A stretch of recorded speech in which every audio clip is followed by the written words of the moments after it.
Hey Nobu, what's going on? How you doing today? Hey, how's it going, Jim? Thanks so much for having me on your show. I'm super excited to have you. I've heard a lot about you, not only from my English learners who Yeah. follow me on Hapa英会話, but I think what stands out to me more than anything else is that a lot of people who teach English in Uh-huh. Japan have hmm always said to me, you have to connect with Nobu because I feel like Okay. you guys have a lot in common. Yeah, And yeah. that was, about 4 or 5 years ago when I was living in Japan. Yes. Um, so it's been a long time coming. I feel like we are Yeah. finally here. It took me 4 or 5 years to finally get the courage to reach out to you and be like, No. hey, let's make this podcast happen. So we were having this chat before, starting this interview, and just like right off the bat, it felt like I've known you years now. So it's Yeah. definitely, I'm very happy to finally connect. I've known your stuff for a while too. I was always very impressed and I liked your stuff. What I found very kind of what I really liked about your stuff was that you were very always I think it was your kindness basically towards your students. Just like trying to explain concepts very clearly in a way that they would be able to understand and appreciate. And I just felt you must be like this really kind guy, Well, that's very and flattering. Thank you. Yeah, it yeah. really showed in your teaching. And so in that way, I was always hoping that we would have a chance to hook up and do something together.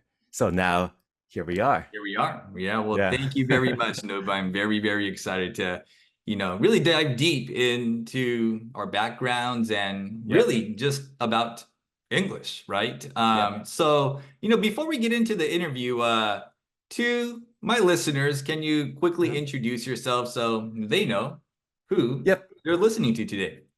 Sure. Should I speak in English or in Japanese? どっちでもいいですよ。Okay, so briefly in English. Okay. Hey guys, how's it going? My name is Nobu Yamada. Please just call me Nobu. I'm an English teacher and writer. I was born and raised in the States, but then I moved to Japan for college, spent some time there, like 20 years there, where I taught English to Japanese people and published some books. And now, from 3 years ago, I'm back in the United States with my family. And yeah, that's kind of where I am now. ノブさんがアメリカに戻ってこようと思ったそのきっかけは何だったんですか？2つありま2す。つ、2つ。はい、2つあります。1つは、家族、うん。妻と子供2人に海外経験をさせてあげたかったっていうことと、もう一つは僕自身のアップデートをしたかった。つまり、僕は英語のネイティブであり、バイリンガルなんですけど、このネイティブっていうところで、確かにアメリカで生まれ育ったのでネイティブなんですけど、もう20年ぐらいその時点で日本に住んでいて、この20年間アメリカを離れてて、いまだにネイティブって名乗っていいのかなってすごくある意味ネイティブっていうのが恥ずかしくなってきて、で、いろんな英会話教材とかでアメリカ時代のね、エピソードとか話すにしても、もう20年前のネタですから、なんかちょっと、単純に嫌だなと思って自分自身をアップデートしたいなと思ったんですね。英語講師として。それでまた英語圏の、アメリカに、実際生活する。ちょっと、旅行とかじゃなくて、やっぱり生活して、で、英語だけではなくその文化ももちろんそうですよね。そんなわけで、自分自身のアップデートと、あと家族にね、僕自身がやっぱり海外で育ってすごくいろんな意味で良かったなと思ったので、それを与えてあげたかったという理由でアメリカに来ました。ね、本当に大事ですよね。やっぱどれだけテクノロジーが進んで、インターネットで情報収集できても、動画で見るものと、やっぱ実際にその国に住んで人と喋って、肌で感じるアメリカっていうのは、やっぱ違いますよね。違いますね。で、今これ収録してる時点でもうすぐ3年弱ぐらいなんですけど、アメリカに来てから。やっぱり振り返ると、丸2年ぐらいは、この移住して、こっちの生活に慣れる、本当の意味で慣れて落ち着いて暮らせるまで2年ぐらいかかった感じがしますね。やっぱり文化もそうだし、言語もそうだし、家族がね、初めての海外ですから、その適応するっていうフォローとかサポートとかもそうですし、新しい経験、移住ってです一言でね、言っね。てもね、すごい大きなことだなっていうのは感じました。だってある意味、ノブさんにとってはアメリカで生まれ育ったけれど、大学以降20年間日本に住んでいて、で、こっちに戻ってきたわけなので、うん。普通に考えたらね、その自分が生まれ育った国に帰ってきたわけ、ホームに帰ってきたはずなんだうん。けど、でもやっぱそこには逆カルチャーショックっていうのが絶対あるはずな。20年う間も離れていたらん。ね、自分が思はい。う、ね、昔から覚えているアメリカと今のアメリカのやっぱ違いはあるはずだと思いますし、そうですうん、ね。特に僕がアメリカ住んでた頃は、言ってみれば子供ですから、高校までですから、特に自分自身は何か責任を負って何かやってるわけでもないし、一方で今はね、家庭のね、うん、世帯主っていうかね、経済的にもちゃんと支えるっていうのもそうだし、精神的にもね、支えて、やっぱり、うまくいかせる、いろんなことがあるので、そこら辺のプレッシャーっていうのはやっぱり、少なからず感じましたよね。で、やっぱりアメリカって日本に比べて、日本って本当に何でも手取り足取りやってくれるって感じてて、一方でこっちって、ね、いろんな業者とかも、あの、約束通りにやってくれることって結構少なかったりするし、ね。だから、日本じゃ当たり前のこともこっちじゃ、なかなかこっちが本当にプッシュして、ことを進めていかないと、それ通りにならなかったりするので、そこら辺のなんか強さみたいなのは、だいぶ最初はね、ちょっと、戸惑ったことかなと思いますね。for sure. That was Yeah, for me when I went to Japan. I'm like, yeah, wow, everything is always on time. People, when yeah, they say they're yeah, coming at 11 o'clock, they are yeah, there at yeah. 10:59. Right, right, right, They're yeah. waiting outside your house, and then Right, at 11 o'clock they come in, but they're usually right, there before the actual time. In the right, United States, they give you a window of time from like 10 to 1 o'clock, and they right, usually show up like at 3 or maybe not even show up, and it gets right, postponed to another date. So you right, have to right, be on top of it. right. Um, so Nobu, let's Yeah. get into your upbringing a little bit. ちょっ Sure. とこれからノブさんの生い立ちについて聞うん、きたいのですが、アうん、メリカで生まれ育ったっていううん、のは知っているのですが、Can you う tell me ん。a little bit more? もうちょっとそれについて喋ってくれますか？はい。そうですね。日本人の両親のもとで、アメリカで生まれました。ニュージャージー州ですね。ニューヨークの隣のニュージャージー州で生まれて、小学校まで現地校に行ってました。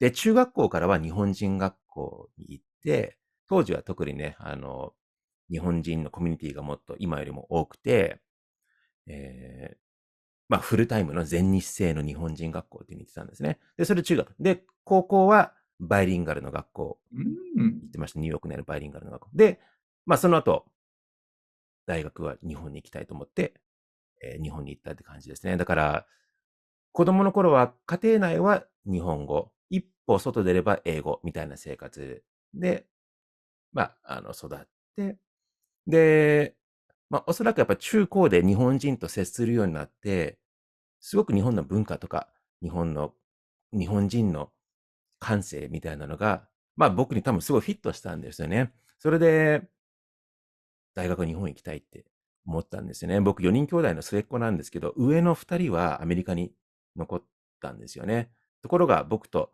2つ上の兄は、なんか日本に行きたかった。うん。アメリカで生まれ育ったのに。多分それはもうなんか生まれ持った何かだと思うんですけど、たまたま。いずれにしても僕は日本がすごく好きで、それで日本に行って20年ぐらい、過ごして、それでこっちに帰ってきた。だから人生半々ぐらいなんですよね。今ちょうど半分半分アメリカと日本っていう感じで、過ごしてて、で、これから、アメリカしばらく住もうかなと。40代はアメリカかなっていうイメージがあります。That is super interesting. I don't think I have ever met anybody like you before. I mean, I've met a lot of people who have grown up here in the United States, went to Japanese school and English school, but most cases they go to American school during the weekday and then Japanese schools on Saturdays. Yes. And you know, in Hoshuko. Japan, right, exactly, Hoshuko, right? And in Japan, they might go to international school. But in your case, what you're saying is up until elementary school, you went to an American school, just a public American school. And then in middle school, you went to a full-time Japanese school, like a private Japanese school. Yes. And then in high school, you switched on over to a bilingual high school, like an international school in a sense, I guess. It's Keio Academy of New York. I'm not sure if you know. There's a affiliated high school. Not many people actually know this, but so there's a high school of Keio in New York. Wow. So yeah. So that's where I went. So like for me, like I was also born and raised here in the US, but it's almost flipped. I went to a full-time Japanese school in elementary school from really? to fourth grade. It was called Kokusai Gakuen at the time. And during then, a lot of the Chuzains were coming from Japan, lived in the Torrance area where Toyota was running their main business. I see. Before moving to Texas. And the way of thinking at the time was not to send your kids to American school. They wanted to make sure that even though they were here in the US, the kids were getting the same kind of education they were getting in Japan, so that after 3 to 5 years, when they do go back to Japan, they can take the entrance exams to the middle school or high school without missing a beat, without falling behind with any of the kids. So many of the Chuzains used to send their kids to a full-time Japanese school instead of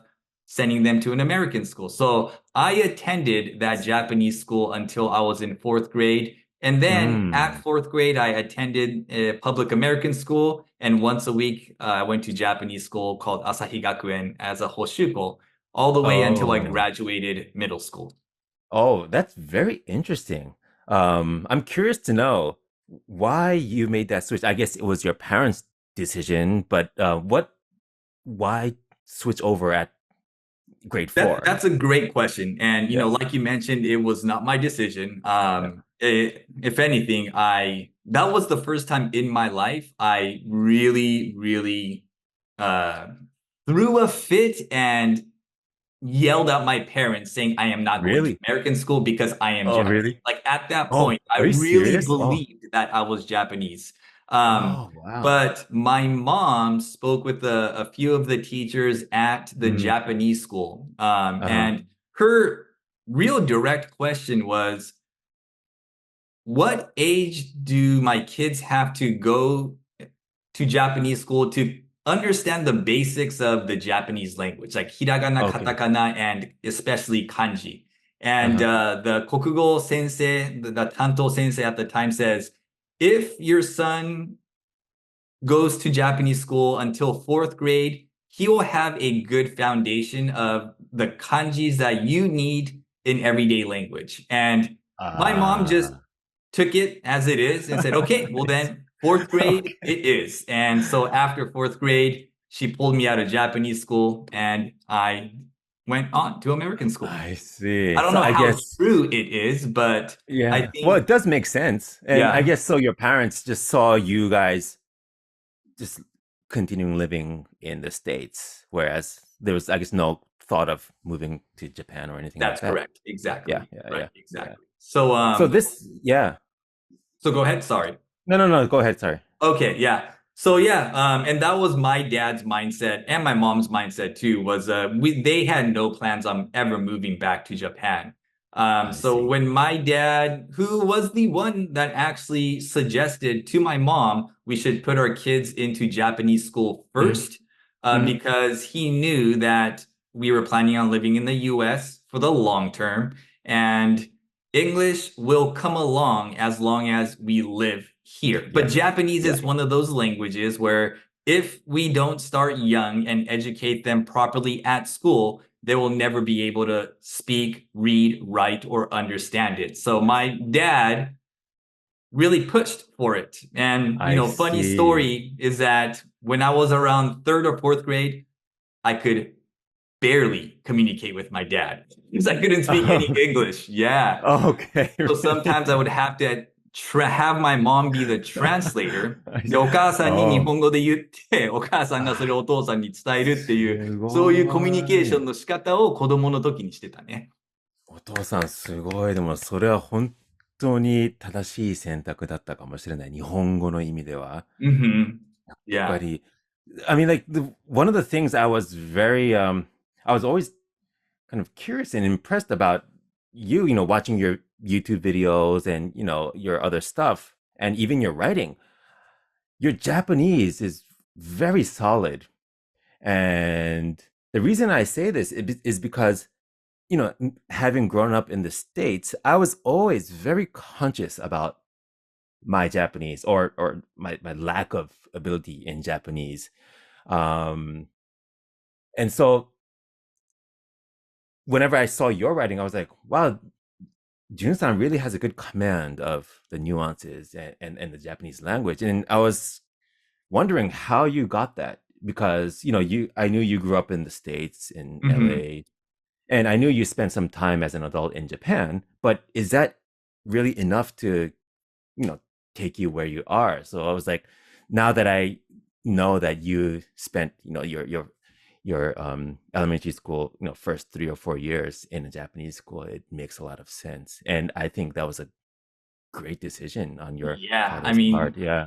Now, I have all my appreciation goes to my parents. And, this is like one of those things when you're in middle school and I have to go to Saturday school and continue Japanese.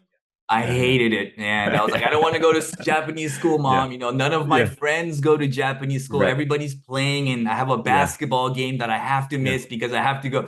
And I used to just really give them a hard time, especially like 7th or 8th grade when at that point I was like, I don't want to study Japanese anymore because now I'm an American kid, so I kind of went through like this weird transition. But my parents pushed me and they're like, you have to graduate middle school. And now looking back at it, お父さん、お母さん、本当にありがとうございましたってね、もう感謝の気持ちしかないですよね。わかるわかる。でもうちもそう、うちの両親もだから中学で日本人学校入れたのは多分そういう理由。やっぱりこのまま現地校ずっと育つ。それもありかもしれないけど、やっぱり日本人なので、やっぱり日本の文化、考え方、日本人と接すること、やっぱりそういうのすごく重視して、中学のタイミングで切り替えたんだと思います。で、やっぱり最初大変だった。日本語を家庭内でしか話してないから、いきなりそんなに、ね、日本語で、ね、社会とか歴史とか、難しい。で、その日本人学校もまさに同じで、駐在員がそこに入れて、2、3年、赴任してる間入れて、日本に戻って高校受験する。そういう場所なので、やっぱりすごくレベルが高くて、みんなも真剣で、塾とかも行ってて、そこに突然、あんまり日本語を話せない自分が入って、すごく苦労したんだけど、今振り返ると本当に良かったなっていうのは思う。Yeah. Man, you just don't understand it when you're kids, but your parents know what they're doing. Right. You got to believe in that. Yeah, for sure. Honestly, Nobu, I could probably talk about this topic for hours if I wanted to. I know. A million questions I don't want to ask you, about the transition that you made. Same here. Elementary school to middle school. I feel like this is like a whole nother episode we can get into about really what it's like to grow up, grow up in multiple education systems. And there's like the language aspect, there's a culture aspect, there's, you aspect as a person trying to identify who you are. I mean, this is a topic we could really dive deep into, but it would be like a 10-hour episode if we did that. So, とりあえずね、ここで一回そうね、とりあえずね、ひとまずね。We might come back. But you've been teaching English for well over 20 years now, right? Yes. やっぱ僕も英語の先生として知りたいのが、うん。ノブさんがうん。多分いろんな選択肢があっうん。たと思うんですよ。特うに大学ん。卒業したうん。後に英語うん。と日本語が喋れる。で、僕もうん。大学卒業した時に、じゅんさんはいいですよね。英語と日本語喋れるから何でもでうん。きるじゃないですかって言うん。われるのをうん。今でも覚えていて、うん。まあ正直言うと、I hated it when people said that because うん。I didn't know what I wanted to do and I felt like I Right. had no options at all. Right. But Right. everyone Right. kept saying, じゅんさんいいうん。ですよね。日本語もうん。英語も喋れてって。う I ん。hated it. Anyway, digressing here a little bit. ノブさんが多分いろんな選択肢があったうん。中、やっぱ最終的うん。に日本人に英語を教えようと思った。そのうん。きっかけは何だったんですか？ね、もう一言で言うと、多分自分を生かしたい。で、うん。本当の自然体の自分を生かしたい。これがもう一番強く感じたことで、まさにジュンさんが今おっしゃった、ノブはいいよね。もう、まあ、就職活動、大学3年生、4年生の時に、ノブはもう外資系でも行けるし、これもあれもできるし、何すんの楽しみだね。言われた。だけど、ね、就職活動って言うと、やっぱりリクナビっていうね、サイトがあって、で、みんな自己分析とかいろいろ情報収集とかし始めてるから、自分も開いてみた。リクナビアクセスしてみた。そしたらもう本当に、ものの5分で、これちょっと無理。ちょっと自分に合わないと思って、パタって閉じて、就職活動終了。やっぱこれちょっとなんか違うなと思って、で、そこで、じゃあ、かといって別のやりたいことが明確にあったわけじゃなかったので、まあちょっと考えようと思って、で、しばらくまあ半年間だけ、うちの大学半年単位で留年ができたので、ちょっと半年間時間稼ごうと思って、で、半年間留年して、まあその分は、自分のアルバイト代で出して、ちょっとごめん、ちょっと、時間をね、もう少し欲しいのでってことで、で、いろいろやってるうちに、やっぱり自分は、自分を生かしたい。で、自然体の自分って何って考えたときに、僕にとっては、この好きなことと、やっぱり得意なこと、ここら辺を生かしたいと思ったし、たまたま生まれ育った環境によって得た、まあ、能力とかあるなら、やっぱりそういうのも生かしたい。それも自然な自分のもう一部なので、そういったものをやっぱり生かしたいっていう気持ちがすごいあるのに気づいて、で、その自然体の自分っていうと、そのプラスの部分だけじゃなくて、マイナスの部分もあると思ってて、つまり、なんか嫌なこと、もう純粋に性格的にとか価値観的になんか、こういうのはすごいストレス感じるみたいな。こういうのは避けたい。このやりたいこと、得意なこととか、そういうのをやりたい気持ちと、こういうのは一方でやっぱりできるだけ避けたい。で、うん。そう思った時に、まあ僕は昔から教えることが好きで、言葉は好きで、あと表現することとか好き、音楽とかやるんですけど、で、テニスのコーチもやったりしてたんですけど、で、あとは日本が好き。うん。そこら辺組み合わせたときに、英語を教えることがいいかも。で、うん。一方で好きじゃないことは何かっていうと、あの、なんかこ強要されるのが好きじゃないんですよ。まあ、一言で言うと自由が好きなんですけど、なんだろうね、そう、なんかこう、やれって言われてやるよりは、自分がやりたいからやる方がすごいパワーが出せるタイプで、あとなんか人との衝突とかもすごい嫌なタイプで、そう思った時に、じゃあ会社みたいな、なんかリクナビ見た時にすごく多分、打ってきたのは、自分で選べない。なんか、じゃあこの会社入ったとしても、やりたい仕事できるとは限らないし、たまたま置かれたところで頑張るしかないみたいなのが、多分すごくなんか、もう無理と思ったと思うんですよね。そこで、じゃあ英語を教える。そしてなおかつ自分でやる。で、そんなわけで、大学卒業と同時にすぐ、もうマンション一室、ちゃぶ台で、英語の教室を始めたんです。Wow, that's an amazing う story. ん。I love that, man. Um, 自分をうん。生かしたい. I feel like, that's a really important message for everybody to really think about, right? Because I think at the end of the day, when you are trying to decide what to do with life, you really want to be able to be your authentic self and, Yeah. find the value that you feel like you have and provide it to the world in the best way that you can, right? Yes. And Yes. I think that was, yeah, no, that was probably the most important decision I've made in my life, which is to center my life around my authentic self and to be true to that and to have the courage to be true to that. Yeah. So yeah, I don't know where I got that, but yeah, that's what I came to. That's what I did. And yeah, I mean, it wasn't an easy road. I was basically broke until Of course, 25 yeah. or 26. Literally, I was broke, and like all my friends working at these fancy companies, they would start, buying these fancy cars, going out to like eat at these fancy restaurants, whereas I couldn't even get a credit card. Right. I would never forget. I applied finally, like 24 or 25. I applied for my first credit card, and I was rejected.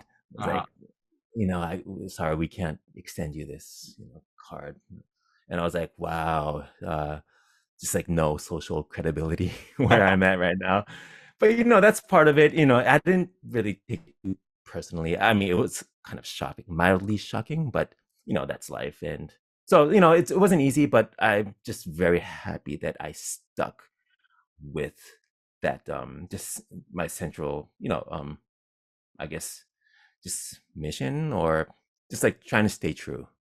Yeah. And that takes a lot of courage. It takes a lot of persistence, and it takes a lot of belief in yourself that you think, things are going to work out, in your favor. And I can't help but wonder, if your background of growing up in the United States and going to an American school up until elementary school made a difference in why you made that decision. Because I know that there is a lot of societal pressure in Japan after graduating from college to land a good job. It's kind of like a pathway that you get put on. And when you just live in Japan, this is atarimae. You don't really question that you can go off this track and do things on your own. You work so hard to get into a good high school, and you work so hard to get into a good college, and then you finally get an opportunity to work for a company where everybody's like, are you stupid? Why aren't you taking this? I mean, this is what the last 20 years of your life is all about. And for you to say, this is just not for me. I'm going to find my own path. Do you think your upbringing, living in the United States, like your mental state of maybe being a little bit American in that sense, played a role in the decision you made? I think so, definitely. One thing I find about American culture, and what I appreciate about American culture and just way of thinking, is that, Americans tend to think we can do it. And maybe we're not sure how we can do it yet, but we can do it. We will find a way. That's kind of like the general spirit that Americans, tend to have, right? And I think that I grew up kind of developing that kind of mindset naturally. You might say a positive thinking mindset, but just like trying to see the possibilities, focusing on the possibilities rather than the risks or how things might go wrong. So that, I think, definitely played a big role in my just like finally saying, let's do it. Let's see how it goes. I'm pretty sure when you were living in Japan and you told your friends and your people close around you about the decision that you were making, they probably thought that, one, either you were crazy, or two, they're like, やっぱりそういうとこアメリカ人なんだねっていうふうに思われたのかもしれないね。もったいないはよく言われた。もったいないね。もったいないは言われた。でも救いだったのは、多分2つ救いが今パッと思い出せることで、2つ大きな励みになった言葉があって、1つは父親が、いいぞ、面白いじゃんって言ってくれた。素晴らしいね。すごい救われた。あともう1つは、大学で仲良かった友達が、彼は日本で生まれ育ったのに、すごくベンチャー精神があって、彼がもう自分で起業するって決めてて、大学のね、仲良しな同期で、彼も就職活動しようと思えばもう全然いいとこ行けたと思うんだけど、彼も自分で会社やるって言って、早々と決めて。で、いいねって言って、じゃあ自分もこれやろうかな。で、ある時ちょっと自分は不安になり始めて、やっぱりちょっとやめようかなって。ちょっと弱気なこと言い始めた。そしたらその時にその友達が、ノブ何言ってんだよ。これやるって言ったじゃんってしっかりしろよって言ってくれた。そこで、そうだった。自分はこれやりたいと思って、ね、就職活動しないで自分の道を歩む決めたじゃないか。で、そこでハッと目が覚めて、それ以来もう迷うこと一切なかったですね。だから彼の、言葉はすごく大きかった。ねえ。いや、でもね、なんかね、ノブさんもね、今言ってたけど、周りからね、もったいないねって言われる、その意味もわかるけど、でもやっぱ今になってこう振り返ると、その選択肢しか見えていないっていうのもなんかもったいない感じがするよね。だって結局は、もうこのレールから外れたらダメですよっていう風なやっぱ考え方を持っていると、大学卒業したら、もう基本的にはもう、You only have one path to take, right? But I think the older you get, the more you realize there are millions of paths that you can take. And the path of working for a company is just one option of the hundreds that you can choose from. And the fact that many people don't see that, to me, feels a bit もったいない. You know what I'm saying? No, exactly. No, exactly. I think that's why, as a teacher, one of my kind of philosophies, I guess you would say, is I try to encourage my students to, even when they're speaking or writing an essay, they're expressing themselves. I don't care if they use like these fancy idioms or, whatever. For me, it's more about expressing what they truly feel or what they really want to do, or like it's about them again being true to who they really are and like not being afraid to say that. So I often encourage my students to express their true selves, like and I think that comes from this feeling that that's how I arrived here. And the reason why I'm teaching you right now today is because I stuck with who I was, and I think it's very important for just like having a very meaningful and fulfilling life. And so I think I want to, especially because how in Japan we kind of people aren't always that option is not always available to them, that way of thinking, just because, as you mentioned, we have this kind of track that is set. So I think I'm here to try to kind of like, gently get them to see that that's not the only way, that, what's your real self like, and trying to like assure them that it's okay to be that person. Because I think it could open up a lot of new doors in life. And I want to touch on that point a little bit more, dive deep a little bit into it, because I am probably on the exact same page as you in terms of that.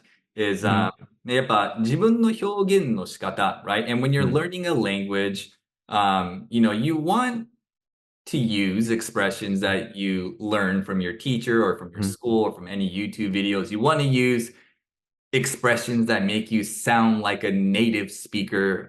You want to use idioms because, it makes you sound like a better speaker. But the question comes down to is that what you really want to say? Is that what you really feel? Are you using that expression just to use it? You're right. Yeah. Or are there other things that you really want to say? And maybe the way you express it might sound like quote unquote Japanese English, where ネイティブだったら絶対にそういう表現の仕方しないよっていうのが、言うことに対してちょっとmaybe they're a little bit nervous, right? So it's always better to use expressions that maybe American people use or Australian people use.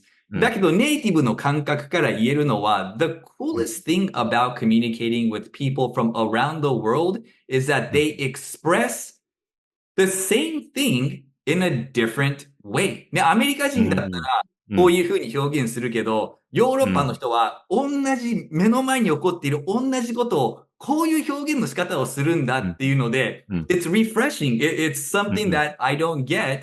And that's what I love about language, right? 日本語もやっぱ同じで、もちろんイディオムを使うのもいいことだと思うし、ネイティブが使う表現を使うのも素晴らしいことだと思うんだけど、日本人の感覚で、それをそのまんま英語にして自分が思っていることを表現することって、本当に悪いことなのかなって思うんだよね、いつも。ノブさんはその点どう思う？いや、本当に同じ。だからね、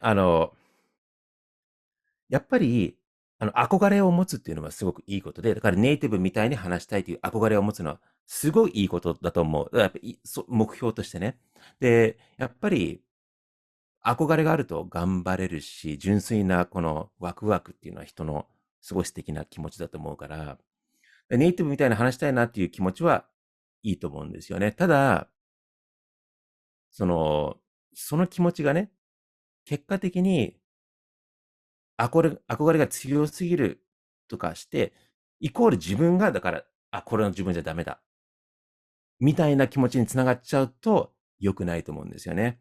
憧れっていうのは自分を引き上げてくれるものであって、それを見て、やっぱ自分はダメって、自分を下ろすものじゃないから、そこはすごい気をつけたいなと思ってて、でね、日本の英語を見てると、ひょっとしたらね、いろんなその業界の煽りっていうか、ネイティブはこうやって言わないよって言ってね、ちょっと不安を煽ってるのが影響しちゃってるのかもしれないけど、いわゆるなんか、ちょっとネイティブ信仰みたいになって、こうじゃないともうダメみたいな風潮があるように思うんですよね。そうすると、普通の、何の問題のない英語を話してるのに、これでいいのかな、これじゃなんか幼稚な英語に聞こえないかな、なんかもっとネイティブはかっこいい方するはずみたいになって話せなくなっちゃう。で、もうそれで全く問題ないのに、素敵な英語なのに、これじゃダメって勝手に自分で思って、どんどん話せなくなっちゃう。そういう、やっぱり危険性があると思うんですよね。だから僕は、今すごく関心を持ってるのが、特にアメリカに来て、いろんな非ネイティブの英語を見て、やっぱりこうだと思うのが、やっぱり日本人はあくまでも非ネイティブであって、もうそれが自然の自分じゃないですか。日本人ってネイティブ、英語のネイティブじゃないので、あくまでも外国語、非ネイティブなので、それがもうありのままなので、まずはそこを非ネイティブとして堂々と、優しい英語でもいいから、それをパッと堂々と本当に自然に使える。まずその状態で、やっぱり自信を持って使えるって大事だと思うんですよね。いつも、これネイティブ言うかな、言わないかなっていうよりは、やっぱりこっちの非ネイティブ見てると、いろんな間違いするけど、やっぱり堂々としてるんですよね。やっぱりそっちの方がよっぽど魅力的に映るし、自信たっぷりだから伝わるし、コミュニケーションもうまくいく。そういったなんか日本人の非ネイティブとしての日本人っていうのを肯定的に意味でね、そういったなんか理想の日本人の英語みたいなのを、なんか発信できたらいいなと思ってるんですよね。で、その先にね、それを追求していけば自然とネイティブの英語に近づいていくから、なんかそんな感じで、行くと、なんかいいなって思うんですよね。だから憧れを持つのはいいけど、いきなりそこ突然なれるわけじゃないから、僕もなんかバイリンガルに憧れて、あるいはフリーで生活できることに憧れて、で、突然ね、ベストセラー著者になったとかじゃないから、積み重ねで、結果的に気づいたら、なんかそうなってたみたいなところだと思うんですよね。だからなんかなんか今の自分を肯定的に捉える、大事だなって思います。Exactly. Because I think what ends up happening in a lot of cases is that you express yourself using a certain expression, and then you wonder, what do other people think about the word that I just used right now? Right? So that's where the focus is it's not about how do I feel? It's more about what do other people think about the word that I used right now? And when you really look at the core of communication, people don't really care that much about Right. the word that you use. We are using so many words in a sentence. It's very hard to pinpoint just one word that you use every single time. And the essence of communication really is about learning how to express yourself. And if there is a word out there that you learn that really, really aligns with how you are feeling, you should use it. But you shouldn't use a word just so that you sound cool or you sound like a native English speaker, because now you're just waiting for outside appraisal and outside approval of your English language. And if you play that game, you will never win, because there is always going to be somebody out there that is going to criticize your English ability, right? And that's why it always has to start within, like you said.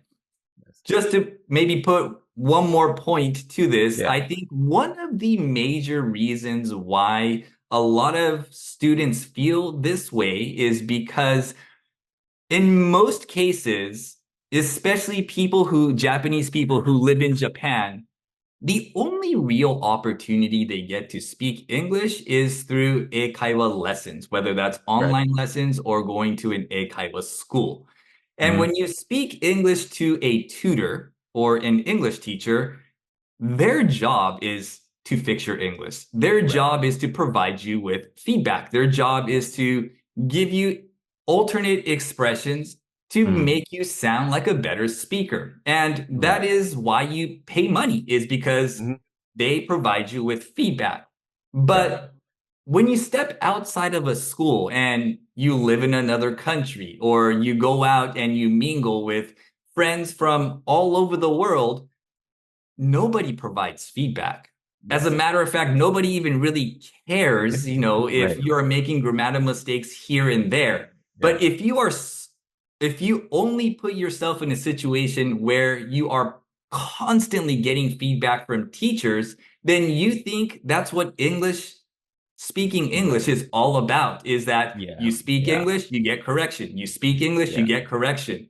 But you have to break out of it. And once you step outside of the school setting and you meet people and you talk to people, in the beginning, you worry. You're like, I wonder if he or she understood me. I wonder if the language I used was okay. But then the longer you hang out with people, the more you realize, oh, it doesn't really matter. Like, what's important is to communicate with people. So I always try to encourage my students to step out of the school setting and just go talk to people. And that's the beauty of living in LA or New York or any international city, is you meet so many people from so many different parts of the world with so many different types of accents. And sometimes I can hardly understand what they're saying. They're saying with so much confidence, and they're expressing certain things that we never do as Americans, but nobody cares. I mean, we're here in the United States, and we are just having a good time trying to communicate with each other, and that's a great way to put it. That's a great way to put it. I like how you said that we're just here having a good time communicating. That really is the essence. Like, I don't want people to get the wrong impression that bunpo to ka kankei nai, goi kankei nai. That's not it, because the aim is to communicate. So if there are certain rules, obviously, that you have to follow, like grammatical rules. You can't just suddenly talk in the Japanese language order. So there are basic rules that you just have to follow to communicate. But I want to just assure our audience that みんなが思ってるほど本当に相手は気にしてない。分かればいい。本当にそう。分かればいい。だからコミュニケーションできればいい。本当にそこしか気にしてないので、実際。だか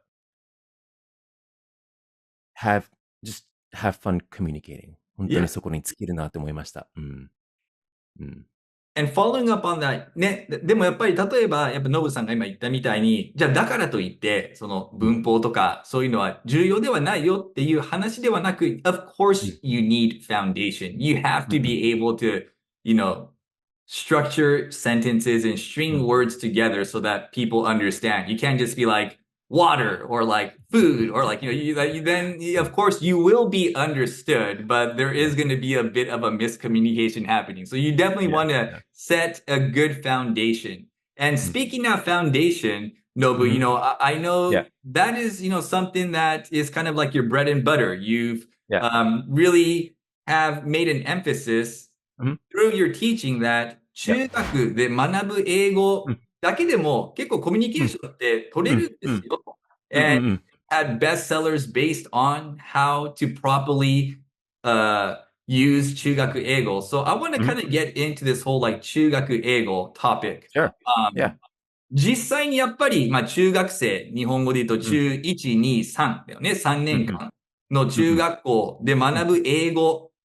これってしっかり押さえておけば、やっぱ日常会話で通用する内容なんですか？いや、definitely 通用します。特にアメリカに来てからは、もう確信しています。中学英語のベース、中学英語と、そこにプラスアルファ、中学英語をその都度応用していく感覚。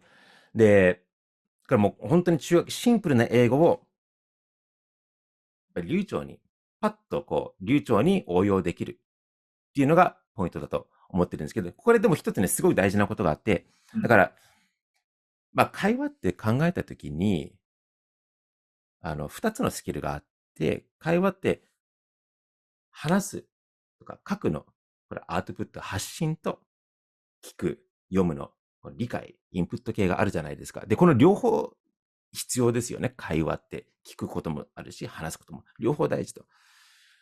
だから、勉強するときはやっぱ、この二つ別のスキルをちゃんと区別することが大事だと思っていて、で、僕がよく言う中学英語で十分っていうのは、話すことにおいては、本当に優しい英語で、ちゃんとそれを自分が思っていることと、例えば、例えばさっきの自己紹介だったら、I grew up in United States until 18. I attended university in Japan, and I spent 20 years in Japan. I started my own business. I met my wife, and I have 2 kids now. And 3 years ago, I decided to come back to the United States to give my family a chance to live overseas. And also because I wanted to upgrade my own skills as an English teacher. みたいな、今、簡単に自己紹介しましたけど、これ全部中学英語。で、もう本当に僕のこの本とかで学ぶ文法を組み合わせて、でも何を今やったかって、簡単な文法、当たり前の文法を、その場で、即興で組み合わせて応用する。この力が大事なんですよね。で、これがあれば、もうどんどん話せます。で、これが話す系ね。だから中学英語で十分話せる。中学英語の文法をベースに、その都度必要な単語を覚えて、単語はね、ないと話せないから、必要な単語をその都度覚えていけばいい。一方で、聞くとか読むってことになると、これはもう相手にコントロールがあって自分はコントロールできないから、ネイティブはネイティブのどんどん表現使ってくるので、実際。となると、会話の理解するためには、やっぱり幅広い語彙とか、早い英語。例えば、Yeah, I decided to move back to the States 3 years ago because I just wanted to have new experiences みたいな、ポロって言われたときに、やっぱりこの崩した発音にも慣れておかないといけない。教材英語の発音のままじゃちょっと対応できないっていうのが現実としてあるんですね。だから何が言いたいかというと、リスニングするためには、自分では使えなくていいんだけど、知識として聞いてわかるような語彙はやっぱり幅広い守備範囲を広く持つとか、そっか、ネイティブは早口になるとこうやって音崩してくるんだっていうのは、やっぱり練習しておかないといけない。自分ではそうやって言えなくていい。自分ではゆっくり、Hi, my name is Nobu.I'm an English teacher and a writer みたいなゆっくりで全然 OK。話すときはね。だから話すと聞くは違う別物みたいな感覚でやるとやっぱりもっとうまくいくかなと思っています。なるほどね。うんうん。That makes a lot of sense. 言われたうんらね、そうだよねってね、すうんごくわかるんだけど、でもうん本当確かにね、その中学英語をしっかりとyou have to separate them. You have the うん speaking aspect and you うん。have the listening aspect. And of Yes. course, it's a textbook. So うん in a textbook, they're not going to have examples of native speakers and their informal way of うん。speaking in a うん。textbook. You know, うん。it's just not the way it is. Yes. うん。But the context and the expressions and the structure that they provide in the book is more than enough for you to express yourself in Yes. English, right? Yes. And But also, the Mhm. English that native speakers use is all based on the stuff that you learn here. It's all just about combining different, grammars and putting different words on top of that grammar. And then here and there, native speakers will throw in like a phrasal verb or idiom. So you just need to have knowledge of those words. Otherwise, you just won't know. So those you should just like memorize basically, or Right, whatever way you have. Just like you just need to know the words. Um, but again, simply understanding and being able to use that yourself, two different skills. And being able to use it yourself is kind of hard. right. But just to know the meaning is not that hard, It's actually. not that hard. Yeah, Yeah. So just like that's the mindset I want to get people in. Like, you know, just try to have knowledge of a wide range of vocabulary. You don't have to be able to use it. Just like kind of know what it means because it'll help your listening immensely. for Just sure. to even have like a little grasp of what it might mean. So yeah, that's just a very practical tip that I often give my students And to like base it with. flexibility too, right? I think like sometimes what I do find is that there is a rule that you learn or there's like a response that you have to a certain situation and it Mm. almost like a rule that never changes like you must follow this rule Yeah, for example the classic the how are you, I'm fine, yeah, thank you kind of yes, response, right? yeah, I mean, the truth is, I'm fine, thank you is really not a bad yeah, response. People say, oh, yeah, I'm doing all right, I'm fine. That's something yeah, that people say all the time. It's yes, not a mistake by any yeah, stretch of the imagination at yes, all. And, yes, for people to say that I'm fine is wrong, that is a yeah, wrong statement in itself, yes, right? yes, yes, But I think, as an English learner, what you do have to understand is that some people say I'm fine, some people say I'm good, some people said I'm doing great, some people says not great. There's going to mm, be a million different responses to the yeah, question, how are you?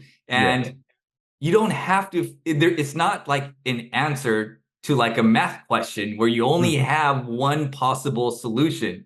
yeah, And having that flexibility and understanding that maybe in these types of situations, these types of responses are more commonly used, or like in yeah, these types of like, this part of the country or this generation will respond using this type of language.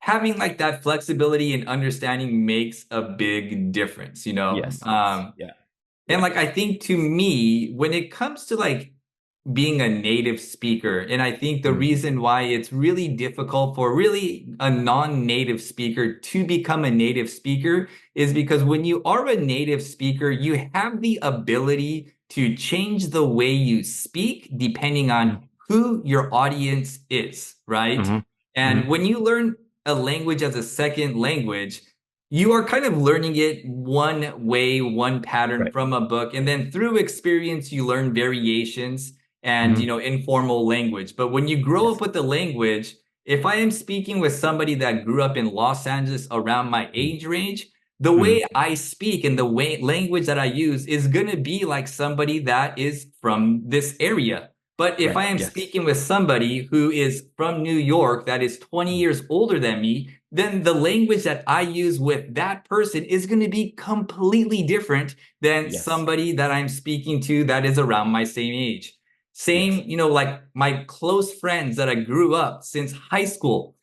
if I spoke like that in my podcast or to you, you guys might think I am uneducated. Like the word that we use is just, so I guess what I'm trying to say is like when you are a native speaker, you have the ability to pick and choose the way you express yourself because it's not a written rule. It's not a rule saying like in this particular situation, use this language. It's a feel. It's through experience. It's through talking to somebody, knowing that if I use this language with this person, he will understand it a little bit better. We will connect at a deeper level because language is what connects people all together. So just, my general thoughts on being a native speaker.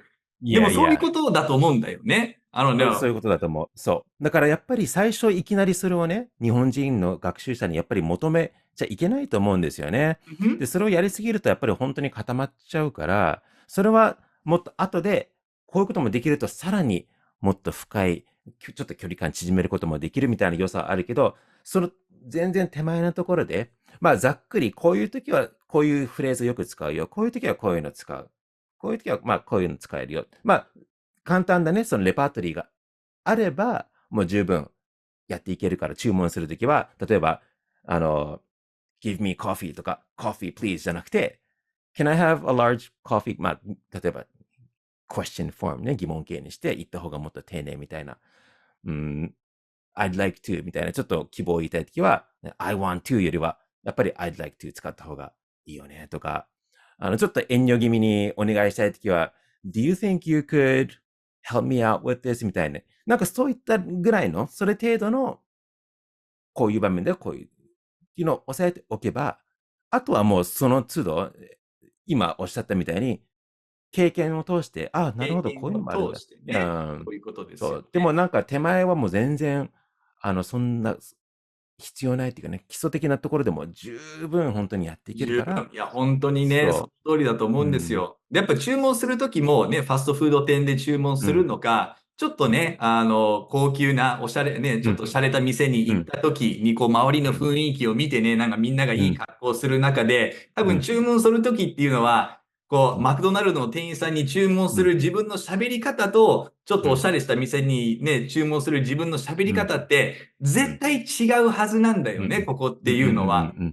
だからやっぱり、そういう点では、さっきね、ノブさんが言ったみたいに、いくつかのパターンを覚えておけばいい。で、そこからやっぱりネイティブの人たちっていうのは、またそこからその自分のオリジナルなそのね、喋り方とかね、もちろんその地域差とかもあるとは思うけれど、That's the beauty of the language is that everybody has their own way of speaking.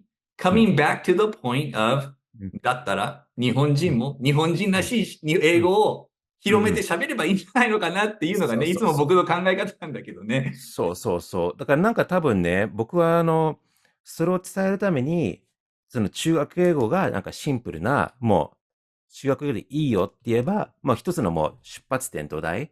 そっか、この範囲でできればとりあえずいいんだ。十分なんだ。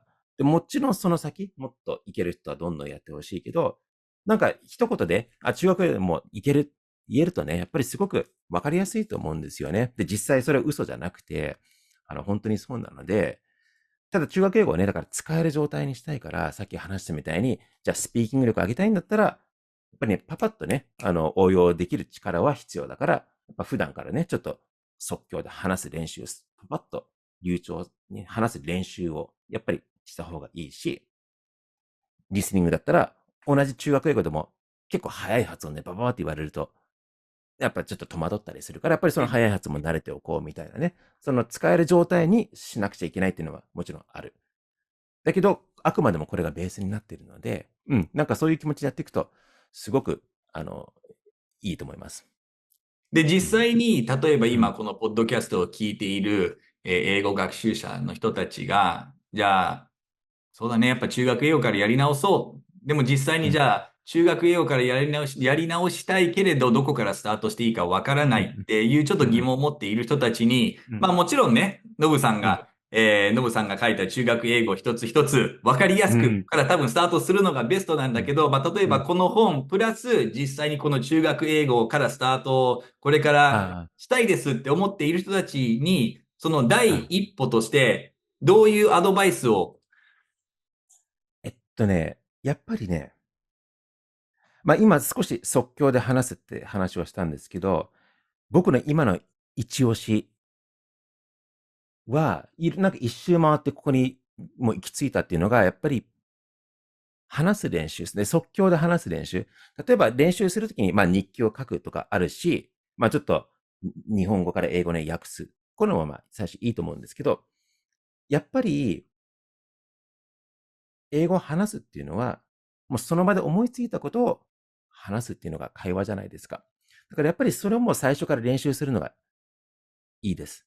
で、いや、そんなの私には無理と思うかもしれないけど、いやいや、中1だったら中1のレベルで簡単に、例えば、Today I made curry. The curry was spicy, but it was good. I also had seafood salad with my curry. I was happy because the kids enjoyed it. みたいな、すごい簡単な文でも言えるわけじゃないですか。だから、僕が一押しでお勧めして、本当に英語学習がうまくいくって、いろんな生徒さん見てて感じるのが、この、事前に準備しないで、その場で話す練習をする。で、これはもう例えば、20秒でいい、最初。あるいは10秒でもいいかもしれない。その場で思ったことを英語で話してみる。で、書くよりも話すのが効果が高いって感じてます。なんでかっていうと、やっぱり、思ったことをすぐに言ってみるっていうこの感覚なので、これをなんか、いや、私は無理ってやっちゃうと、じゃあいつになったら大丈夫なのみたいになってきちゃうから、いや、今の文法とか単語のなりに、今もすぐ話せることはあるから、それをどんどんやっちゃおう。これが僕の今のおすすめです。だから、自分の思ってることとかやってること、自分のことを簡単な英語でいきなり話す練習をする。で、最初は10秒でいい。で、慣れてきたら20秒話せるようになって、30秒話せるようになってきて、どんどん自然と長くなってくるから、これが今、僕一番おすすめしてる方法ですね。I love that. Yeah. And I think part of a good practice with that is that you become mindful of your surroundings. You become aware, right? Because a lot of the times we're very busy thinking about what to do next, but it kind of gives you an opportunity to like stop, slow down, notice your surroundings. 周りのことを見て気づいたことをパッと英語で言う。Or you take a moment and be like, あ、ちょっと疲れてるな。And just say this out loud. Like, I'm a little tired today. 昨日寝不足だったからかな。早く寝ないとな。maybe I didn't sleep enough last night. I gotta start getting to bed earlier. なんかこういう自分が思っていることって気づいているようで気づいていない。And like giving yourself this training not only allows you to practice speaking English, but you start listening to yourself. And I think that's a really important practice for like self-awareness and mindfulness, right? That's a great point. And one of my students yesterday, Chuzaing student, he mentioned something that really made my day. So it had been 1 week since I, got them to start this training. So every day, just like in the shower or when they're driving, like whenever. The point is just not even think that you're speaking English. Just like say something. とにかく気楽に。And after a week, so he comes into the lesson yesterday and I'm like, hey, how's it going? You're practicing. And he's like, hey, you know what? Just this morning I was driving to work and I noticed that I was thinking about my meeting and I was thinking in English what I was going to say. Before he would think in Japanese, but suddenly he's driving. He's like, just English comes up. Like, wow. That's amazing. Yeah. And why that happened is because, like, he would drink, maybe have a coffee and then その瞬間思ったこと、構えない。事前に構えてこれ言おうよとかじゃなくて、もうその瞬間思ったことをただただ英語にする。うんそうすると、やっぱりバッチリリンクするんですよね。で、その練習をしてると、その駐在員の彼みたいに、運転しながらふと思ったことがもういきなり最初から英語で出始める。だから、なんかすごくその事前になんか内容を決めすぎないとか、事前に構えないっていうのが多分ポイントで、その瞬間本当に思ったことをただただ、もう優しい英語でいいから、本当に、I like なんたら、Today I saw 誰々。もう本当に簡単なことでもいいから、まずはそこ、ふと思ったことを英語と結びつけて言ってみる。これでも本当になんかもう英語脳が目覚める感じがします。I love that, man. I think I'm gonna probably use this method of yours and share it with my followers as well because I feel like It's amazing. yeah, It's amazing. It's truly yeah. amazing. It took me 20 years to discover this. And on top of that, right, when you start doing this, you start realizing, あれ、これ英語でなんて言うんだろうっていう疑問が出てくるんだよね。And then now, instead of like learning from a textbook passively, you are becoming an active learner where you're like, oh, I want to say this in English, but I don't know the English word. Of course, you can look it up on the spot if you want, or you could just jot it down and look it up later. And then you start compiling these lists of expressions that are very specific to you and your lifestyle that you can use every day. And these are like real English expressions that you'll probably not forget because you are the one that wanted to know how to use. Exactly. No, that's exactly right. That's exactly right. And this is like scientifically proven as well in linguistics. アウトプットするとインプットの質が上がる。That's like the principle. And that's precisely because you're like in the driver's seat and you want to know. So whenever you're exposed to certain expression, you're like, aha, oh, cool. Oh, suddenly you're like active and that can make all the difference. Nobu, there is just still like a million things I want to ask you, but I think we're winding down with time here a little bit. I just got two more questions I want to ask you before we wrap up our session today. I know you're working on a lot of things right now, but in terms of you personally and professionally, what are some immediate goals that you have? 直近の目的とか挑戦したいこととか、もしくはなんか将来的なビジョンとかあったらそういうのをぜひシェアしてください。わかりました。そうですね。最初に冒頭にちらっと話した、40代はアメリカに過ごしたいなっていうのがあって、それはもう英語講師としての自分自身のやっぱり、ネイティブの自分っていうのをまた確立するためで、なんかある意味だから簡単に言えるけど、チャレンジはいろいろあって、例えばリアルな話すると日本に比べてアメリカはだいぶ生活費も高いとかね。だからこれ特にニューヨークはね、超高い。そう、だからやっぱりね、やっぱりこの夢を叶えたいっていうのはあって、だからその頑張りたいっていうのはあるんですけど、だからそれは個人的な話ですけど、で、子供たちもここで育って、で、やっぱりあくまでもルーツは日本なので、子供たちもアメリカで育つけれども、アメリカで育ったとか、海外で育った日本人。そんなアイデンティティを作っていきたいなっていうのが、個人的な目標ですね、40代。で、50代は日本に戻ってるイメージがちょっとあって、で、やっぱり日本に、僕はアメリカとかで、学んで吸収したことは、やっぱり日本の英語にまたどんどん還元していきたいというのがあって、具体的にはさっきも話にちょっと上がりましたけど、やっぱりその、非ネイティブとしての日本人の英語を、やっぱりなんかダサいみたいなイメージが今ちょっとあるかもしれないけど、そうじゃなくて本当に、いや、これでいいんだって、堂々と楽しく自信を持って、英語を話す日本人っていうのを増やしたいんですよね。で、それはもうネイティブにならないとダメって思ってる限りは絶対、それは無理なので、やっぱり今の、さっきの多分僕共通のテーマがいつもあって、自然体の自分の本来の自分っていうのを受け入れて、そこからスタートするっていうのが、もう僕の多分そもそもの生き方でもあるんだけど、英語でも多分すごい大事で、つまり日本人は、何よりまず非ネイティブであると。でそれをいい意味で受け入れて、そこでね、力つける。で、僕の場合は中学英語をちゃんとさっきやった即興みたいにね、パパッと使える。で自分の本当に思っていることとリンクさせて、パパッと使える。優しい言葉でもいいから。それが僕の考える日本人の、非ネイティブの日本人の素敵な英語の姿なんですよね。だからそういうのをちょっと広めたい。で、持っていきたい人はどんどんネイティブ目指してね、憧れの気持ちをね、モチベーションにどんどん頑張ってほしいし、応援したい。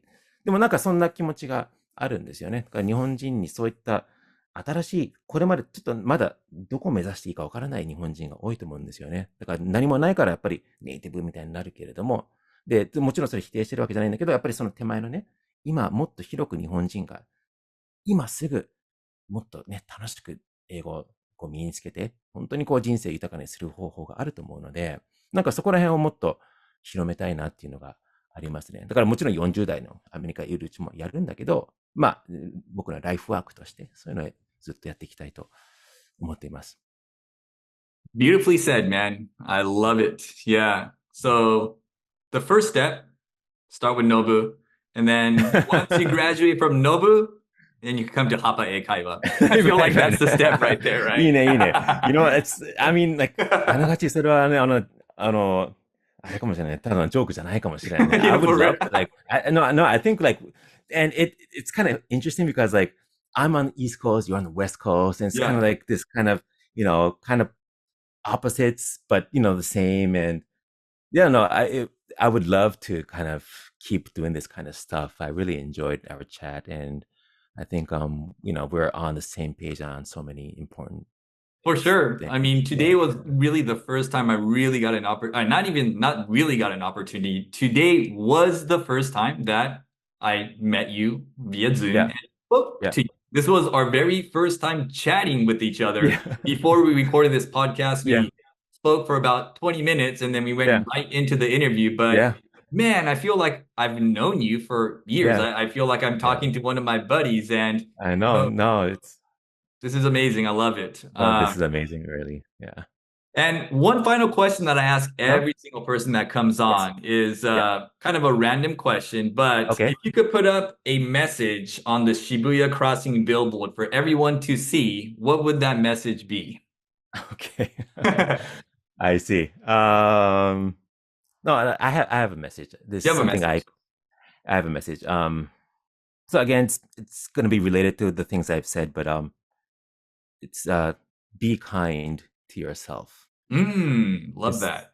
This really is. No, this is like, I think it's so important. And like, ね、日本人は特に自分に厳しいっていうのもあるけど、なんか、もっと自分に優しくしよう。甘ったれるなって思う人もいると思うんですよね。で、場合によってはそう言えなくもないのかもしれない。But whatever. でも、何かこう、チャレンジがあったり、困難があったり、挫折があったりしたときに、もちろん甘ったれるなって突き放すこともできるけど、でも実際多分ね、人って自分に優しくして、この挫折してる自分、あるいはちょっと今もがいてる自分、つまずいてる自分も、やっぱり、今のありのままの自分なんだって一旦やっぱり受け入れるっていうか、ありのまま、これが今の自分って、もうジャッジもせずにね、いや、これが今の自分。そうやって言って受け入れてあげる。例えば、親友が同じように困ってたら多分、しっかりそれは甘ったれるなって親友に言わないと思うんですよね。そうだったんだ。大変だったね。多分寄り添ってあげると思うんですけど、同じことをね、自分自身に、すると、ほら、そこから不思議と次の、よし、じゃあ頑張ろうっていうパワーが出てきたりね、勇気が出てきたり、そこからその乗り越えていく力って湧いてくるものだと思うんですよね。だからなんかまずはそうやって自分をそのありのままっていうかね、それをこう受け入れる。で、特にこう辛い時ほど自分に優しくするっていうのが、実は突破する、大事なことなのかななんて、思ってるんですよね。というわけで、be kind to yourself. Be kind to yourself. It's such a simple message, yet there's so much power behind this, right? Because when it really comes down to it, if you cannot be kind to yourself, you really cannot be kind to other people. Maybe superficially you can, but deep down inside, it starts with you, right? And like you mentioned in your example, if you are the kind of person you are to yourself and you're very strict, imagine that being your friend. I mean, that's a terrible friend to have, you know? That's a terrible friend to have. And I think the older I get, the more I'm starting to like really understand and realize is that the best friend you're ever going to have your entire life is yourself. You know, people come and go. Of course, you might have a spouse, but at the end of the day, you are your best friend, and you have to be able to be kind to yourself, like you mentioned. It's not an easy thing to do, but you know, that's why I want to just put it up there. Everybody, you know, remind yourself. This is important.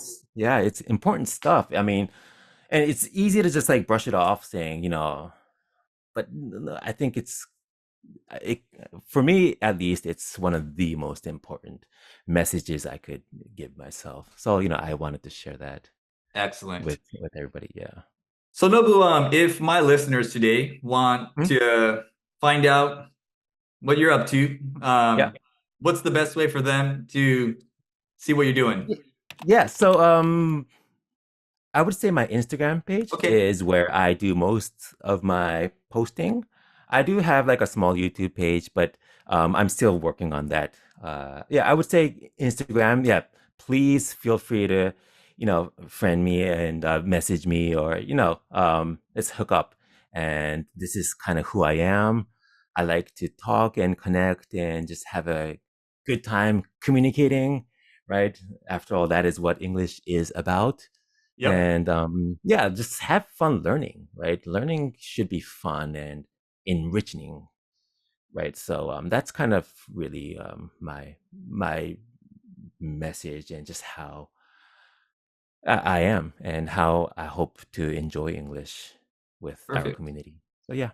And Nobu, I didn't even get to go through all the questions that I had ready for you today, and we're like almost about to hit an hour and a half right now. Oh, we're really? gonna have to definitely do round 2, because there are a lot of topics we could really dive into, and there are a lot of similarities in terms of background and the way we see things in terms of like learning. Let's do this again, man. I really enjoyed it. Yeah, I would like to pick your brains more too. Definitely. You've had lots of experiences I have never had. And yeah, it would just make for a very interesting conversation, hopefully for our listeners, but also for myself as well. And just like, it was just a real pleasure. So thank you. Thank you. And to everybody, don't forget, I'm sure you guys have seen it, heard of it, but if you don't have a copy yet, check out his bestseller, 中学英語を一つ一つわかりやすく. There it is right there. もう一度, and that's probably the newest one right there, right? No, this is the, so there's like a 中1、中2、中3、個別のやつもあるんだけど、これは3年分がもう一冊。そうそう、だから大人がもう一度、素晴らしい。まとめて学び直すための3学年がまとまりになってる。ピンク色でめっちゃ可愛いです。Make sure you guys check it out. I'll have it on my show notes, guys. If you guys want to get a link to that, it will be on the show notes today. Nobu, thank you very much. That was a lot of fun. Let's do it again. Yeah, thank you for having me, Jun. Bye, guys.